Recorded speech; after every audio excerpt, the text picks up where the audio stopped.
ఏలూరు జిల్లాలో ఓ 10వ తరగతి బాలికపై తరగతి గదిలోనే అత్యాచారం జరిగిన ఘటన తీవ్ర కలకలం రేపింది. ఈ ఘటన నేపథ్యంలో ఏపీ కాంగ్రెస్ అధ్యక్షురాలు షర్మిల రాష్ట్ర ముఖ్యమంత్రి జగన్ పైన ధ్వజమెత్తారు. లండన్ వీధుల్లో పొర్లుదండాల మధ్య విహరిస్తున్న మీకు ఇక్కడి ఆర్తనాదాలు ఆహాకారాలు వినబడవా అని షర్మిల విమర్శించారు. ఇక నా అక్కలు, నా చెల్లెమ్మలు, నా తల్లులు, నా అవ్వలు అంటూ జబ్బలు చర్చి మైకుల ముందు గొంతు చించుకొని ముసలి కన్నీరు ఫేక్ ప్రేమలు నటించే ముఖ్యమంత్రి గారు మన రాష్ట్రంలో మీ పాలనలో మహిళల భద్రతకు, మహిళల బ్రతుకులకు పట్టిన పీడ గురించి దేశమంతా చెప్పుకుంటోందని అన్నారు.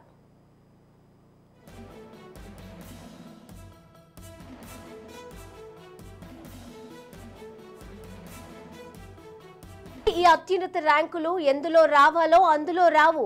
మీరు మీ మహిళా మంత్రులు, నాయకురాళ్లు సిగ్గుతో తల వంచుకుంటారో, సిగ్గు లేకుండా మిన్నకుండిపోతారో ప్రజలు గమనిస్తున్నారు అంటూ షర్మిల సోషల్ మీడియాలో స్పందించారు.